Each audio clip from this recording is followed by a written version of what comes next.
All right, moving on. I need consent agenda items. So moved.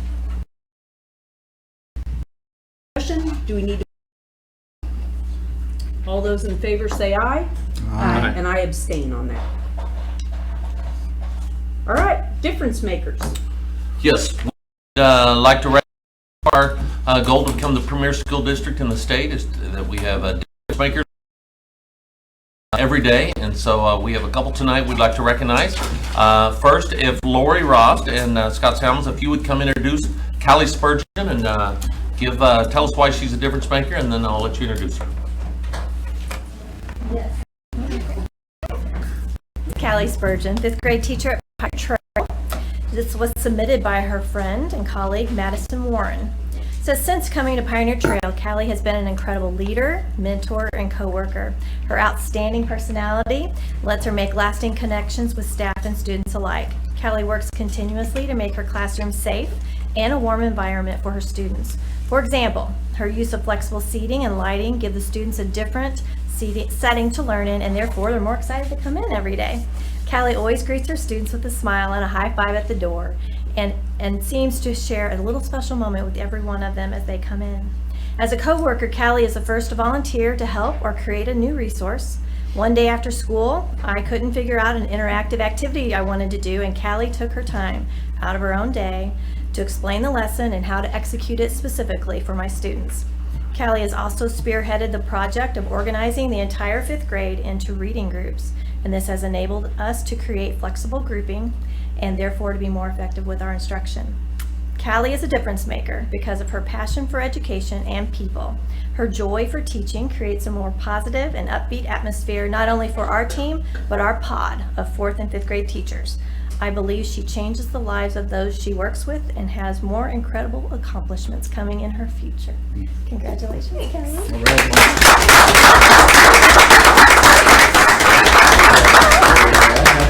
Thank you. Okay, you gotta turn around for a picture. Okay. Thanks. Okay, we're ready? Everyone ready? Board members in the back ready? Okay, 1, 2, 3. Congratulations. Congratulations. Yeah, thank you. Might also recognize Callie's dad, a former Jaybird, Brad Fitzmaurice, one of my former teammate of mine at Mizzou years ago, so glad to have him and his mother here, so thank you for joining us. We have a second one here, Sean Kells and Gary Verslois will introduce a 6th grade student at TJ, so we'll welcome Mr. Kells and Mr. Verslois.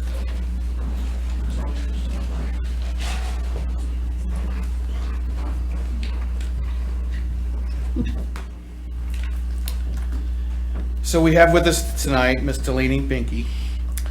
Delaney is the definition of a difference maker. We recently had a new student arrive at TJ who knew very little, if any, English.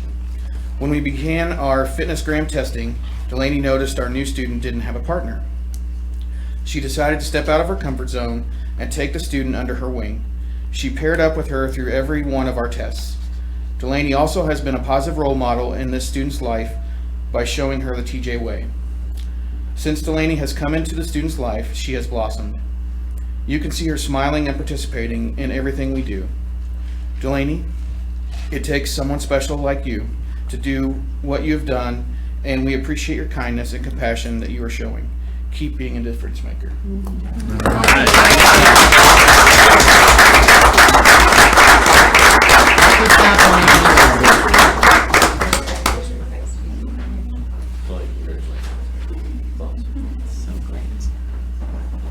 Hey, everybody ready?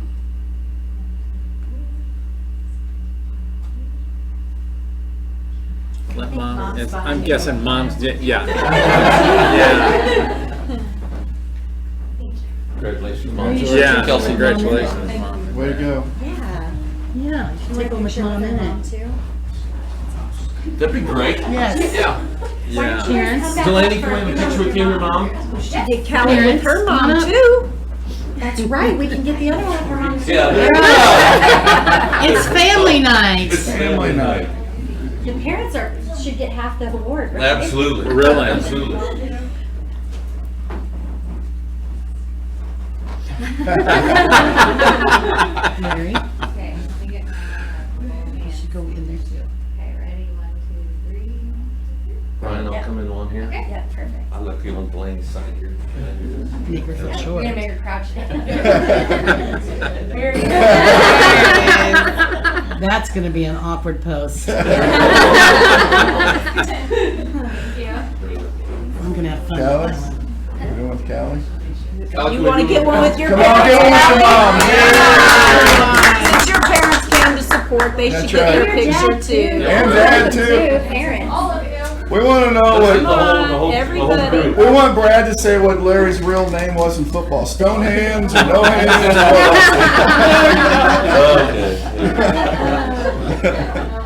I think it was wings. Here, I'll get on this side of Cal. Is there a second? I'll second. Ready, Scott named me. 3. There we go. Thank you guys for coming. Thank you, Hey, guys. guys. I heard he flew on the football field. Didn't he fly? Thank everybody for being a difference maker. He didn't Do you fly. have any more? I don't think so. He got it. Those were great. Okay. Thank you guys for coming to the meeting. All right. Good night. Yes.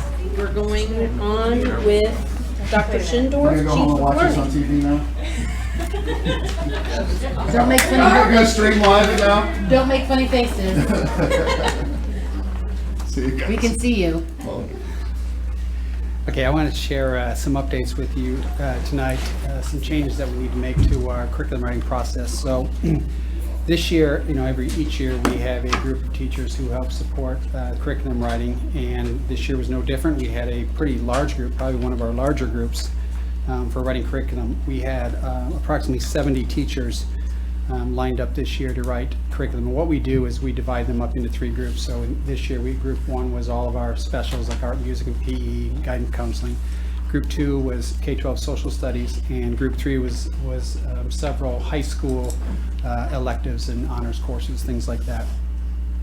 We are trying to be responsive to the information that we collect from our teachers when we're speaking to them, when we're doing rounding, when Dr. Lithcom is spending his time in the building. And some of the feedback that we've gotten from teachers is that, as you all know, we have a sub shortage. It's a challenge for us to find substitutes, and what that does is it creates issues at the building level when teachers are pulled out of the building, whether it's because of an illness or we pull them out for curriculum or they go to PD, a substitute teacher's needed, and we've gotten to a place where we're not currently right now able to cover all classrooms. So what happens, depending on the level, is you have other teachers then who have to either take on more kids into their classroom, or they have to give up their planning period to go cover classes at the secondary level. But it's creating a little bit of stress and anxiety at the building level, as you can imagine, with teachers having to take on that extra work. We've been working on ways, how can we help support reducing the number of teachers that we pull out of the building from our side, understanding that we don't have a lot of control over illnesses and personal days, but we do with curriculum and professional development. And so for us not to do anything would be neglectful. And so we started thinking of what can we do to reduce the number of subs. Because when we write curriculum, we have groups of teachers. Typically on a curriculum day, there's about 30 teachers who come out of the building. They need subs. We take them to Dix Road. They're around the table all day and writing curriculum. So we have a group 1 had already started that process, and we feel like we need to maintain that process because they agreed to it and had already started the process. But what we are going to do with group 1, which is 30 teachers, is we're going to divide them out into 2 different groups. So instead of pulling out 30 subs on a day, we'll do 15 subs on one day and then 15 on another. So hopefully that will reduce a little bit of the stress to our subsystem. Group 2 and Group 3 had not started the process yet. And so I sent out an email to our staff about a week ago and told them that we're going to make the decision to postpone K-12 social studies for 1 more year. 2 reasons. One is we believe that it'll help reduce the stress level on our sub pool, but also in talking to when we're rounding at our elementary schools, remember that every time that we write a core curriculum, that is an addition to an elementary teacher. It's not at the secondary level necessarily because you're teaching content, but at the elementary level, over the last 3 years, we have revised math, science, and ELA. one each year, and that means learning the new curriculum, it means learning a new resource, learning new practices. And we've been neglectful to take time and say we just need to take time to teach and let them learn it, let them understand the curriculum, let them get familiar with the resources and do it well. So rather than just trudging on, I would love to say that we're going to get social studies written, and because that's what's right for kids. But I'm not sure if it's right for kids if our teachers are feeling overwhelmed with doing the ELA and math and doing them well. So we're going to postpone K-12 social studies for 1 year. That reduces 25 subs, 6 times coming out of the building. And then group 3, which is our science, English 2, some honors courses, all of our high school courses. We still feel like those are necessary and we can move forward with those because those won't impact our elementary staff. But we do want to reduce the impact on our subpool through that group. So we met last week and had conversations with the high school administration and proposed a plan that instead of removing teachers out during the day, by paying for a sub and stressing our subpool, we proposed back to the team of teachers if they would be willing, when we pull a teacher out to write curriculum, they're out 6 days out of their classroom. Well, if you do the math, just in total, if you did the math on the 70 teachers, we're somewhere in the neighborhood of probably 400 days, sub-days that we would have pulled out this year.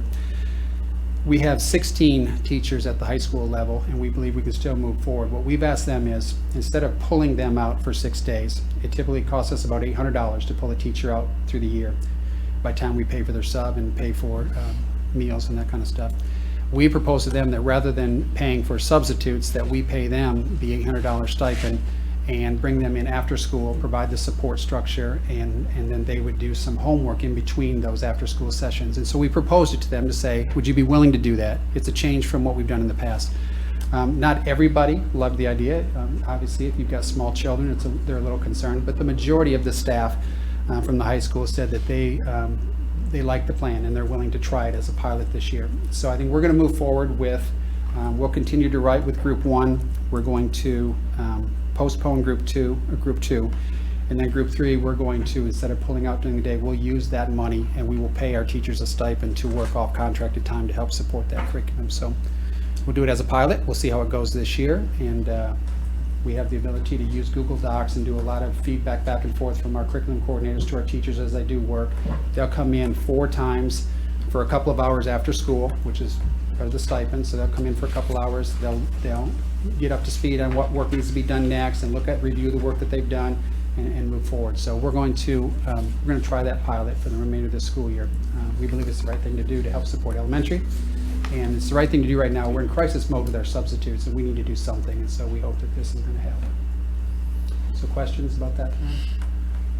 So Brian, if somebody had opted in for group 3, but then found that, the outside of contract time does not work for them, are we giving them the option to bow out and get somebody else? Yes. So they'll have the option to just say no thank you, and we'll find another teacher to take their place. Person to take their spot. Okay. Yeah, there'll be no requirements to do it. All right. It's fair. Okay? I think it's good you're not writing social studies. Give them a chance with math and communication arts to master those. So I think that's So because our curriculum coordinators don't have to invest so much time during the day with these teams, we've designed a plan for how they can go out and support and make up the ground with ELA and math and provide support to the buildings with ELA and math. It's an area we need to get better in, and so I think this kind of helps us both sides. We reduce the subpool, but also we have more support for classroom teachers with spending time with our ELA and math curriculums. I think that's great. Yep, me too. That's what I have. Thank you, Brian. Thank you. Thank you. Thank you. Jason? I just have a few things. We've talked about it a little bit, that our contract with First Student expires at the end of this year. We are working on the RFP. Frank and I, Frank put it together. We've been reviewing it, and we gave the final okay just this afternoon, and that's going to go out tomorrow.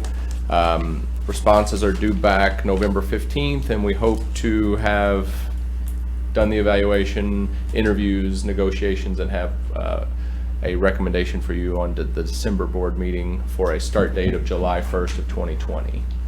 So just an update on where we are on that process. Same time, we're evaluating what it looks like if we bring it in-house, just to have a comparison. But all of that is underway. Realistically, how many vendors are there even? So we know of 4 at least that have reached out to us and are interested. So we're sending it to those 4 and about 5 or so. Okay. How long is the contract? It is a 3-year contract with an optional 4th and 5th year. Okay. How long have we been with First Student? A long Forever? time, yeah. Since before I got here, and this is my 14th year. Oh, wow. So we've had contracts that have renewed and just had extensions that have been negotiated. Have we ever had it in-house? Not that I know of. Okay. Because John Rodeman, going back, he worked for the contractor. So he taught for us, then he went to work for the contractor before it was First Student. It was 3 or 4 companies before First Student, and then came back to work for us as the district transportation person. So it's been a long time.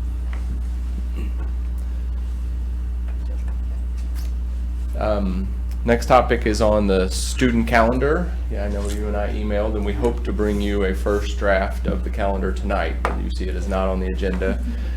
We had 3 calendars put together, and what's happened, we've talked about it before, but the law changed, and we can't start more than 14 days before Labor Day. And so that the 24th is the earliest we can start. And so we have these things that we think are important to our staff, like 3 weeks at Thanksgiving, a week of spring break. Not 3 weeks. 3 days, sorry. 3 days. They might like They that. would love that. I said that somewhere else too, You were didn't I? thinking that yourself. Way to go, Yeah. Jason. 3 days at Thanksgiving, a week of spring break, being done by Memorial Day, earned days off, not break. starting school, Christmas break as long as can have it, not having a full week with students the first week. So all of those things can't happen with that law being in place.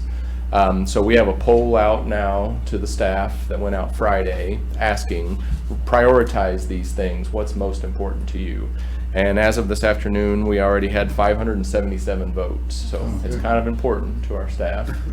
So we're gonna take those survey results, we're gonna then pile that together and come up with some calendars and then have them vote on actual calendars, but we will bring you a first reading in November and then we'll approve a calendar in December. And then the last thing, Larry's going to talk a little bit here about what we're talking about with our overcrowding issues with our facilities, but one thing that is still out there, even if we address our overcrowding, is we've got old buildings and we have a maintenance budget, but it's not enough to take care of all the facility issues. As you remember, we were remodeling an elementary school and taking care of the HVAC in those buildings as we went through. So Morrill Heights was the next one to be done and we stopped, so that one hasn't been done. Thorpe hasn't been done. Our new middle schools are 26 years old.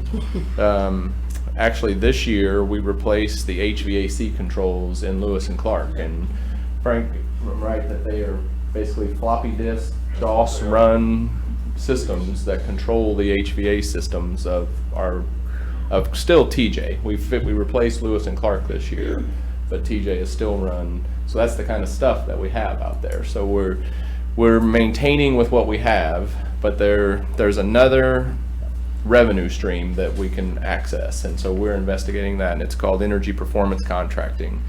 And basically, as you replace old HVAC, lights, other types of things, you get energy savings. So you figure what you would spend on energy if you don't do anything. You say, all right, we're going to make these improvements. What's our savings? And then you take that revenue stream and then you pay for the facilities. So we had a company bring us, do an analysis of our energy usage. It was very eye-opening. Even Pioneer Trail, that's a new system. It's actually a ground source heat, but it is not running as efficiently as possible. And so that's our use of controls, and that's what a company like this will do. And so the process is an RFQ, so I'm collecting different RFQs from my friends around the state. We're going to issue an RFQ, and we'll be bringing you something in the near future about a possibility of a new way to address our existing facilities. Does it include lighting and stuff as well, not just Absolutely. HVAC? Right, and we've done lighting back when, like going to these, but it was before LED. So we had done lighting retrofits before in a lot of buildings, but there's still lighting upgrades that can happen that would be way more energy efficient than what we have now. But windows, like we did the renovation at East, but we didn't replace the windows, so they're 70, 80-year-old windows in that building still. Same thing at West, these windows. So all those things are on the table. It doesn't mean you do them all, but it's part of the evaluation. Okay. Okay. Thank you, Jason. Thank you. Would like to recognize Philip Sidner. Tonight's Philip's last night with us. Philip works for the Tribune, and Philip will be taking his talents still with the Tribune, but the reporter at the Capitol. And so we just want to thank him for his time and everything. We talk about being stronger together, and as we've worked through a lot of changes and so forth, so thank him for his support. And we'd also like to introduce Denisha here this evening, and she'll be covering us, so welcome to her. No pressure, we got some tough shoes to fill. So anyway, just thank you, Philip, for all your, as we've worked together through things, so thank you. They won't be nearly as fun as we are. Denisha's gonna have fun over here with us. That's You'll be right. over at the Capitol. Yeah. You'll be missing us. Yeah. Especially your nuts. Wear comfortable shoes. There we go. Couple things, would like to recognize, we have some artwork here, would like to recognize Cedar Hill 4th and 5th graders. Have some of their artwork on display here, and at the back of the room, they're on the right side. And then over here, Moral Heights, I believe K through 5th grade, with Moral Heights Elementary here, and on the left side as well, there in the back. So it's always great to see some of our students' work on display. The MSBA MASA conference was a couple weeks ago, and thought we'd get an update here. Some of our board members attended. If you'd like to share anything, I actually presented at one of the sessions, and had a good session there, and would like to give you guys an opportunity to share your thoughts or any part of the conference with folks. You want to start, Ken? I was only able to attend on Friday, but had an opportunity to sit in on a couple of good sessions, good breakout sessions. The keynote was I thought very good, dealing with curriculum and literacy specifically, and had some good insights. And then the delegate assembly was Friday afternoon, and I represented our district there. A couple of things that came before, nothing really earth-shattering in terms of changes, but policy. The primary thing that MSBA does is represented us at the Capitol in regards to their continuing efforts on charter schools, on vouchers, on a number of things that impact our funding. And so obviously MSBA continues to represent us and try to lobby for changes that don't have detrimental impact on our funding. And so we discussed a couple of those positions, and they I think always do a good job of speaking for us. So that was the primary thing I had. Stephanie? Well, it was exciting and an honor for me to get to participate as a first-year board member, so thank you for that. I attended a lot of sessions that related to equity and inclusion, and I was really excited about a presentation from the Columbia Public School District, who's really doing kind of some innovative and exciting work. And not only their Grow Your Own program, but they have created an equity and inclusion officer at the kind of assistant superintendent level, and they're really doing some really innovative things. I would love for them to come and make the presentation that they gave at that conference to our board and our AC committee. So the one that really stuck out to me was Hancock Place, which is an urban suburban school, St. Louis, Illinois, kind of the border there. Their behavioral the way they handle behavior, and I would really like for all of us to go visit. I was highly impressed. I know Stephanie was in there with me. Of course, it would take 3 classrooms, but I think, with our behaviors the way they are, and it's working there, and I just think it's something that we should possibly check into and see if it's something that won't work for us and help our teachers. Lindsay? So I had a couple that it was awesome to go for one and just and spend a weekend away and kind of be with other people in different districts and kind of seeing what's working and what's not working. I obviously, with what I do for a living at the funeral home, I attended several on mental health, suicide awareness, depression, anxiety, those kind of things. Stephanie and I actually are going to go have coffee with Coach Marshall this week. I think for me, the biggest thing in the industry that I'm in is that we just need to talk about it. And I would like to come up with a way for us to visit with parents about how to talk about it with their kids. I think we're doing a better job in buildings talking about it and just raising awareness. But I know several of us have had issues, and we've worked with kids who all need a little bit of help, and it doesn't discriminate. So that would be an awesome one for me. Another one I attended was recruiting diverse and dynamic teachers, and Lorelai and I both got to sit in on this one.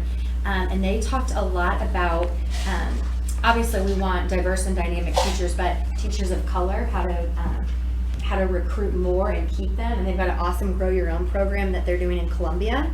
So Shelby, I'd love to pass on the information to you. They're actually recruiting 20 Black teachers from Columbia Public Schools a year, which is just awesome to me to think that if we could recruit 10 teachers, it just would be an amazing opportunity. And those kids were able to get scholarships too, which is just awesome. So I would love to sit down with you and talk about that. Then another one that I attended was avoiding meltdowns, and it kind of was a cross between a compass room, but it's more being proactive with kids. And I think we're doing a lot of those things, but I've got some ideas that I'll share with you too. So anyway, I just appreciate the opportunity to get to go. Steve, do you want to chime in? No, we can keep going. Thanks. I do have one thing that I'll add that Steve shared with me, and I think he shared, Larry, with you, that the Cole County Sheriff's Department was putting on a program, and he kind of gave Steve a high five and just said, hey, whoever did the design work for Capital City High School nailed the safety feature. That we couldn't ask for a better facility when it comes to keeping kids safe in 2019. So I think that's awesome to hear. Yeah, Absolutely. actually, I came home feeling incredibly overwhelmed at the work we have to do. And I felt a bit better that all districts are dealing with the same thing, but we just have so much. There's so much on our plate to deal with. And I'm going to say it every day, 4 yards up the middle. That's the only way we're going to get it done, is just by tackling it 4 yards up the middle. And we did get some great ideas from some other districts around the state on how they're, so we're not reinventing the wheel. It's working for them. Let's try it here. So I thought it was a good conference. I was glad to go, and I stayed the whole weekend. Lindsay and I went from beginning to end, and I think it was really good. Well, thank you guys for attending, and that means a lot and shows your commitment, so thank you for that. Speaking of facilities, I want to just give an update here on our facilities. I arrived in July of 15, and at that time we had K through 12 space needs. We had overcrowding in our buildings, and there was considerations for how do we move forward as a school district, and made the decision to address the 9 through 12 buildings with space issues, and with the renovations at JC and Capital City High School has been addressed at the 9 through 12. We still have K through 8 space needs, and that is from identified before that continues to be the case. I saw last April on Facebook, it came up as 2 years ago, and the interview that I had after the passing of J+C, and it talked about what's in the future for JCPS. And it shared that we want to communicate and involve our stakeholders in the plans for JC and Capital City. We want to stay on time and under budget, and we have done so, thanks to our folks and Jason and everyone that's kind of has made sure that that happens. And then third, I'd share that we'll consider K through 8 options moving forward in the next 4 to 5 years. So in April of 17, we shared publicly and with the press that we would consider, we still have K-8 space needs, and we'd consider that in 4 to 5 years. Well, we're 2.5 years later, and as we look at that, we're looking to address those K-8 space needs. We still have those issues. We have trailers at Pioneer Trail, South, Callaway Hills, East. We added them at TJ this year and anticipating adding a trailer next year at Lawson. With an increase in poverty at 60% this year, we have more specialized services for more kids than ever before, and we anticipate our poverty to continue to rise. So we've had a facilities focus group to look at the K-8 space needs for consideration and options. We've met 8 times with them. We are looking at different options, and one is a 5 and 6 building option. That one would be on a location behind Lewis and Clark, and one would be near Thomas Jefferson. We're actually meeting here on the 30th of October with our 5th and 6th grade teachers as we explore the 5-6 concept, as for their feedback. What are their thoughts, the good, the bad? There are 22 schools in the state of Missouri that are 5-6 schools. So we're weighing the pros and cons, asking them what did they like, what did they not, what would they do differently, just seeing is that a viable option for us to consider. Brenda and Jason will be bringing the findings from the focus group that we met 8 times at the November board meeting, so they'll bring some information for you to consider there.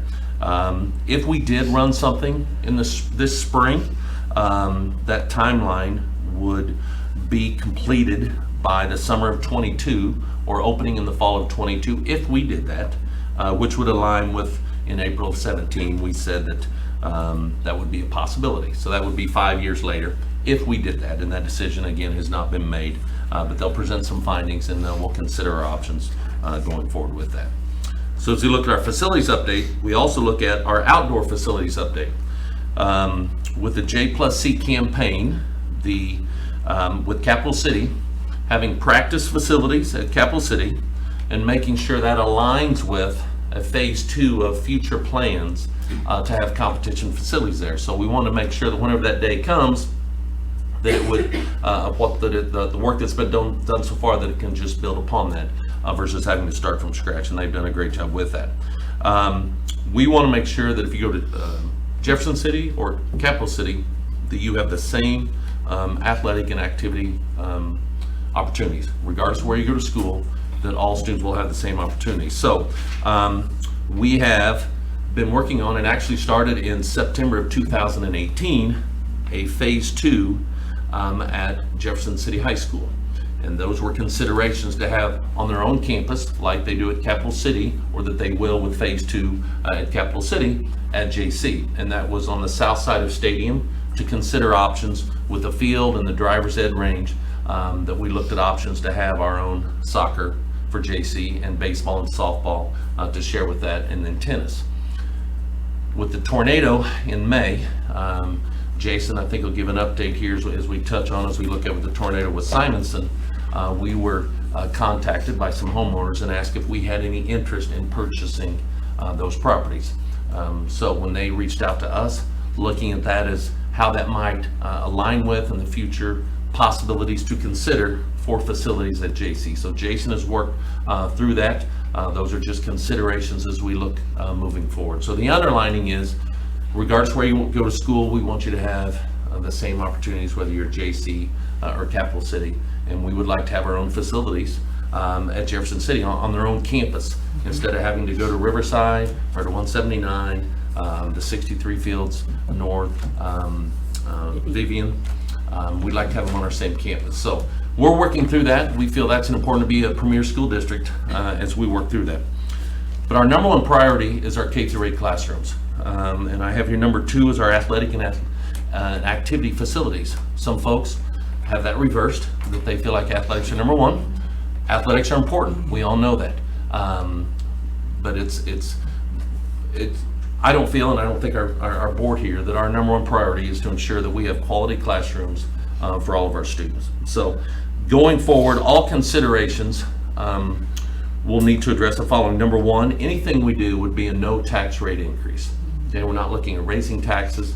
If there was any parts with the athletic facilities that might not be able to be covered in that, the future possible of funding a campaign of some kind. But number one, with the K through 8 classrooms. Number two, we need to make sure we're addressing the K through 8 overcrowding. And number three, we want to ensure that all of our students, whether JC or CC, you have the same opportunities for all students. So those are kind of the three underlining elements of that, from our classrooms to our athletic facilities as we consider options moving forward. So just want to give you an update on those. Any questions or anything you'd like to touch on or discuss? Jason and Brenda will give us an update here in November with the findings of the focus group for the facilities group, and we'll look forward to getting that. So that's all I Any got. questions for Larry? Thank you, Larry. Frank, you talk to us about some bus routes.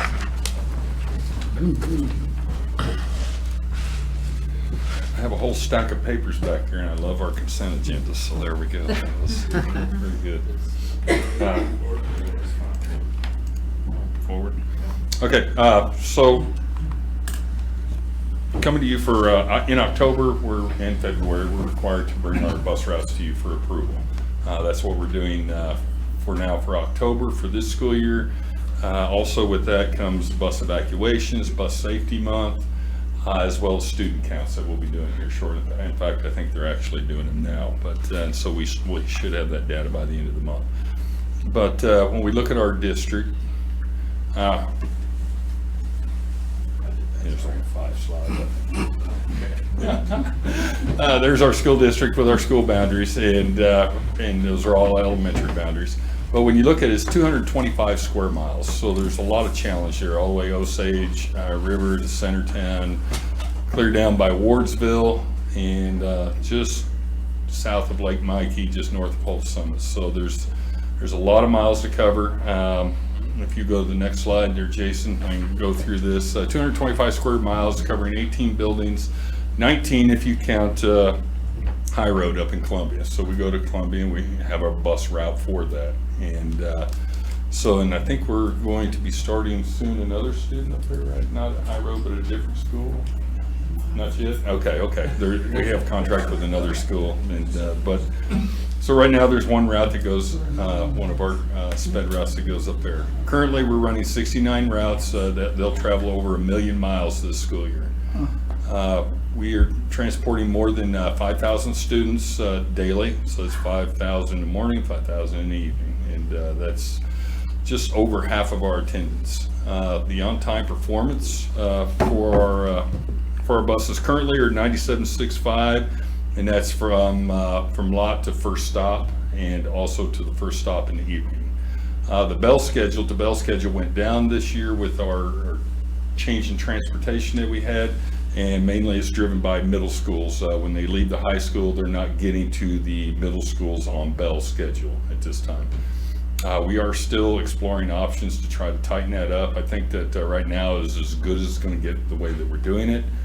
Brandon is working on a study for me right now to see if another option would work, and that would be to just split the buses down the middle like we do now. We start half of them at middle school, half of them at high school. Why not have them do all the routes instead of doing the school changeover and transferring kids? So they're looking at that and seeing what that's going to look like. What we don't want is kids being on a bus for an hour and a half, 2 hours, and so that's one of the probably going to be the driving forces to a no on that. But we're going to look at it and see what it looks like. Do our driveways, I mean, like Thomas Jefferson, for example, I mean, I do a pickup there, and holy cow, the They traffic. weren't designed for that many buses. No, were they? Yeah. well, and that's what, when we start talking about like 5th and 6th grade, I'm like, how on earth can we get more buses and more kids and more parents in there? I mean, if we explored the option of like pouring another driveway around the building and things like that. A 5-6 center would really take care of all that. I mean, and not to just jump on that bandwagon, Yeah. but that honestly, taking a whole grade out of that school at that point would eliminate a still in the lot of same- those buses. It's still in relatively the same area, right? No. Same area. They have a yeah. different driveway. Ish. Like for Okay. Thomas Jefferson, that driveway would go out to West Edgewood. Gotcha.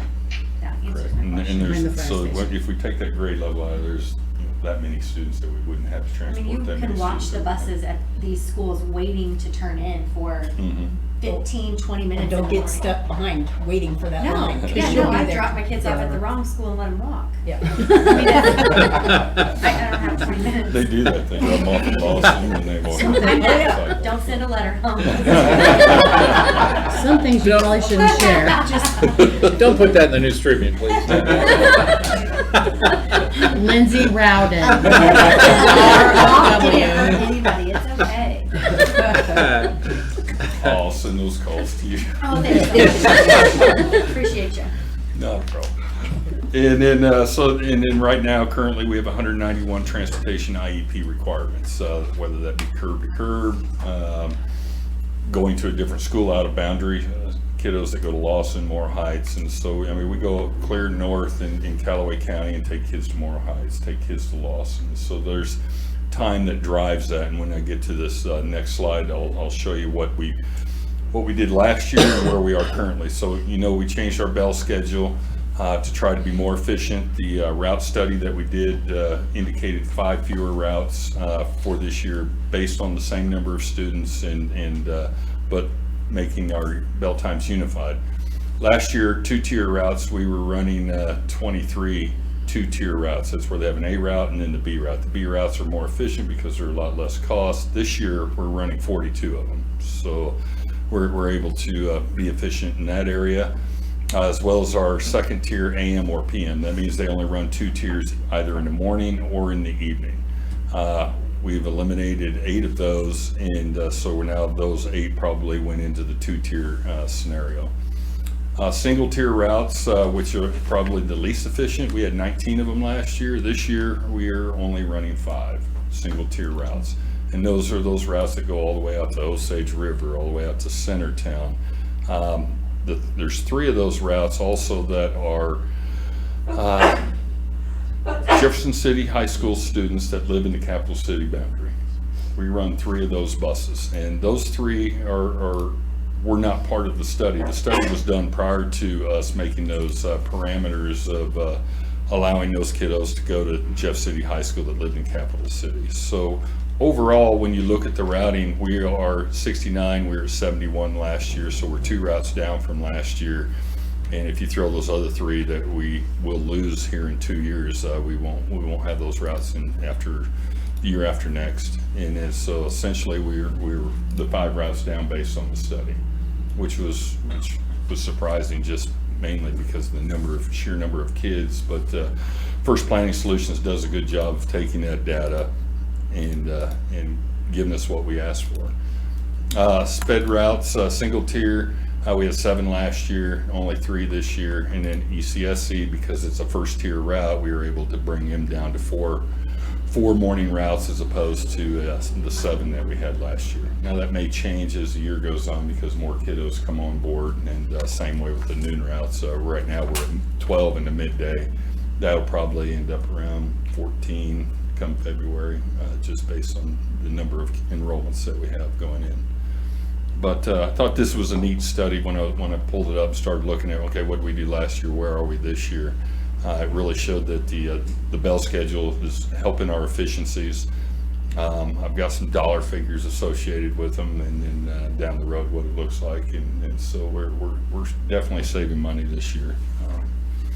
So if you go on the next slide, then there is questions. Did you guys have any questions? I know I sent you the data. I don't have the data in front of me to look at. There's pages of it, and so I didn't want to. I probably sent you more data than you asked for, but I just wanted you to see what we were doing and where we were at. There's an interesting story on the news this morning about California. The governor just signed legislation there that prohibited middle schools from starting before, I think it was before 8 o'clock, and high schools before 8:30, statewide. Yeah. And I thought that was interesting in light of the research and the things that we talked about that kind of we based our decision on. It was interesting that they passed that law for the state as a whole. It's a little more uniformity that way when you talk about after-school activities and athletics and things like everybody's on the same schedule then. Okay. Little history. Russet Transportation was the first transportation company for Jefferson City Public School, and then Ryder came in and bought them out. I believe it was in the late 70s, and then early 90s. And then Ryder kept it all the way until 2009, I believe, and then First Student bought out Ryder Transportation. Was it RYDER? Yeah. Yeah, I remember that. All right. And before Russet, I couldn't tell you. I looked and looked and looked at history a long time ago when I was with First Student, but I do know Russet was the first one that I can remember, and that was a private owner. He wasn't even a corporation or anything like First Student, a big Durham or any of those companies. He was just an individual, kind of like D&K. He lived in Holt Summit. Just brought in buses. So they were buyouts. We never shifted companies this whole time. Never shifted companies, just did contracts. Huh.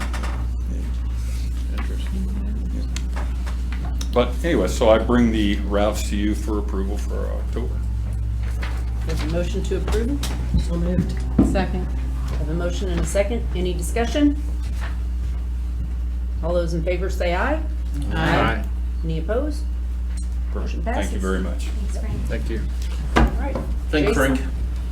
You want to revise the budget? I think we should. Let's do that. Gotcha, we gotta give him 3 weeks off at Thanksgiving. Yeah, 3 weeks at Thanksgiving. That should go over very well. It's polling really well. Yeah. I bet. So the first page in your packet was just the summary of the budget based on the numbers from October. Just the important thing is, at that time, we were expecting a $1.4 million deficit in our operating funds that was planned. If you remember, we weren't able to put in the extra 10 cents for operating Capital City High School because of law. That rolls on next year, and we had planned to run a surplus last year, a deficit this year. So the next page, maybe.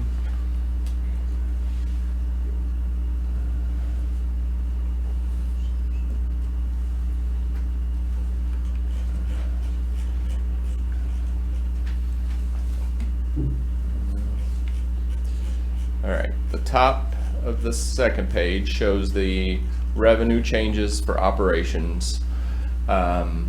So the top one is a very, very nice surprise. You remember county stock insurance is the revenue we get. We receive it at the end of August. I'm not ever able to predict it. We use history to try and tell us, and we usually get about $2.3 million to $3 million of revenue. The reason that we can't tell it, it's a tax on insurance premiums from domestic insurance companies. So insurance companies that are based in Missouri. So if they're based outside of Missouri, that's not county stock insurance. There's a different type of tax. So it's a taxpayer identifiable if Department of Revenue gives me any information. So they won't share any information about who pays this tax, why we get it. So it's impossible for me to predict. But this year we budgeted $2.6 million and we got over $5 million. So this is pretty much one-time money. The other nice thing about this revenue is we get it at the end of August. So if we get a big amount, we can decide what to do with it for that year. And if we get a smaller amount, we have to figure out how we're going to make up that shortfall. So this year we get the good news. So we're increasing the revenue in the operating funds by $2.4 million. And you notice down here on the debt service fund, it's allocated. We have to put it in the fund based on our tax levy. So we were expecting $651,000 and we got $1.2 million there. So I'm going to talk more about that $2.4 million a little later. But excellent news. Next year we'll probably budget $2.6 million again. So we're going to consider that as one-time money. So far, we've received $3.5 million in insurance proceeds due to the tornado. And there's a corresponding expense down here of $3.5 million. And there aren't real expenses tied to this yet. We've probably spent $1 million total so far. We had to replace the scoreboard. We had damage to the press box. There's a contract tonight for Thorpe Gordon's roof. You'd be surprised what we've spent to get Simonson in the condition it's in now. Just we had to mitigate any future damage. So they required us to bring in the insurance company required us to bring in people to put a roof on it, on walls that aren't stable, board up all the windows. So we've spent a considerable amount of money, but we've received insurance money back for that. So that's that revenue. East Elementary received a title grant of $312,000, and you see on the expense side there's a corresponding $312,000 expense for that. It's a one-year grant, so working through on spending that. And then the balance of what we have was some monies that was spent last year in our title program, and it's carryover money for this year. So all very good news. So what the summary looks like now, the other big one was changing the bond project, increasing the bond expense by $14 million. And that is basically just to zero out the ending balance. So that's going to show that by increasing that expense, it's saying by June 30, we're going to have zero in the bond money, zero money left from the bond money. So the $1.4 million deficit is now a $400,000 deficit. And then what we're doing with the $2.4 million, you see it's here as an intra-fund transfer. So we're going to transfer that money, that county stock insurance money, that excess money, we're going to transfer that to the capital projects fund. There was another line item up here that I didn't address. So on the expense side, so there was the 14 million that we're increasing the bond construction. We're not spending 14 million more dollars. That's just accounting to show that we're going to spend it all out at the end of the year. But we do have a $2 million line item for land acquisition that Larry talked about earlier, about the land near Jefferson City High School. So the transfer, I think it's reflected a little easier on the longer range projection. So you see that we do a transfer out of the operating funds. You have the ability to do a transfer out of the operating funds into your capital projects fund, and that's how we were funding our renovations at our elementary schools. And the last year we did any was in 16-17. So you see we haven't been making that transfer, and we don't plan on doing it in the future. But we're going to transfer that $2.4 million into the capital projects fund to help fund the land acquisition near Jefferson City High School. So showing the $400,000 deficit here this year, and then always like to just say next year we're going to increase our operating tax rate again. County's going to go back to normal. Federal's going to go back to normal. So we're actually going to have less operating revenue next year, but still the main purpose of this tool, and we'll spend more time with it when we do next year's budgets, but it's just to show that what we're doing, we can maintain our 20% fund balance goal that we have. Any questions? Need a motion to approve this? Yes, please. So moved. A second. I have a motion and a second. Any discussion? All those in favor say aye. Aye. Aye. Any opposed? Aye. Thank you, Jason. All right, you ready to talk about Hobo Hill? I think so. So the next agenda item is to talk about surplus of Simonson. And there's been a lot of discussion, and we're still talking with the insurance company.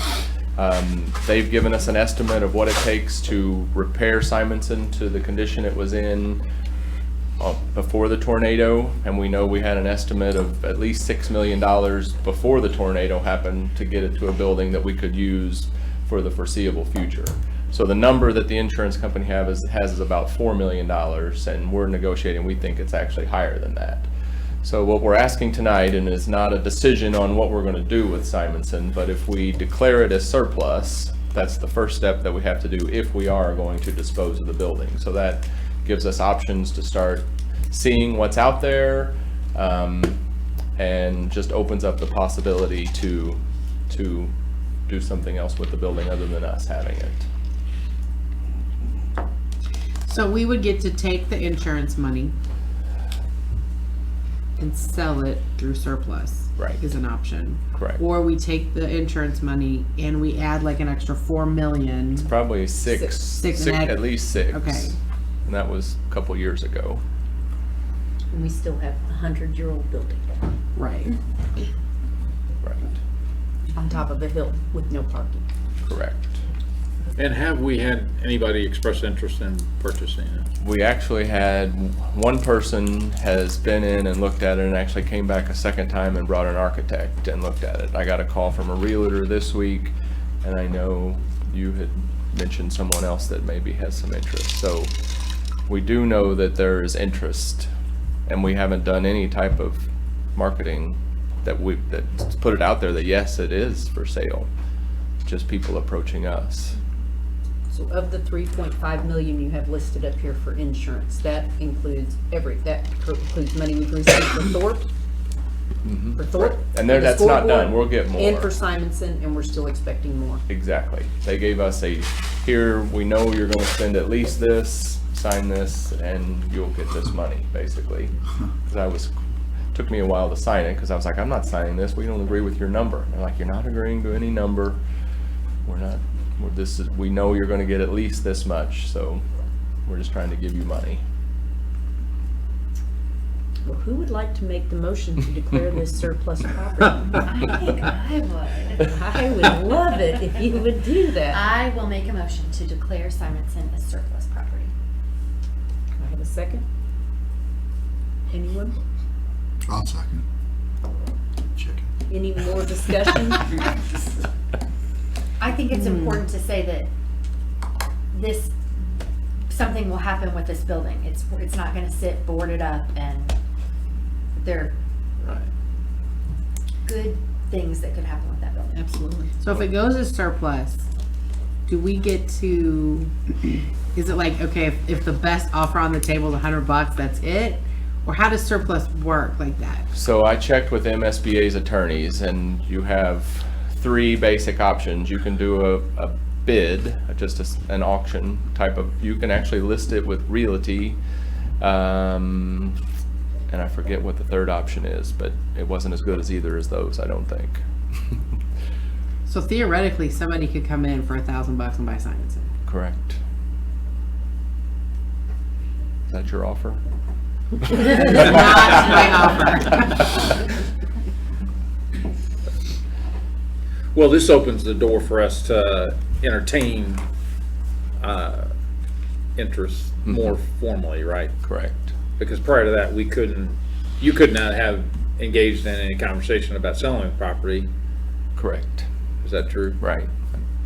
But we have the ability to accept or decline an offer, correct? If Or once we we're in, list we're it in. through realty, if we decide to go through an auction, well, I think we could still reject any and all bids. There could be a Correct. reserve, you could put a reserve on it, right? Mhm. Even if you did. Reserve. Yeah. Okay. All right, any more questions, discussion? All those in favor, say aye. Aye. Any opposed? Simonson's for sale. Thanks, Jason. All right, you've got your future dates. I don't think I need to read those to you. Who wants to do the motion to suspend in open and go into Lauren. closed?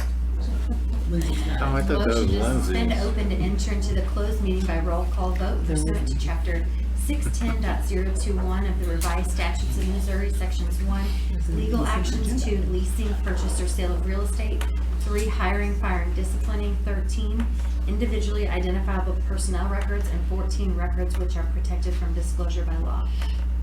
Yes. I need a Yes. second. I need a second. I second. Okay, She looked at me. okay, now roll call. Lindsay, Yes. Scott, Yes. Yes. Yes? Lorelei. Yes. Yes. Thank you. Still there? Steve? Yeah. Okay.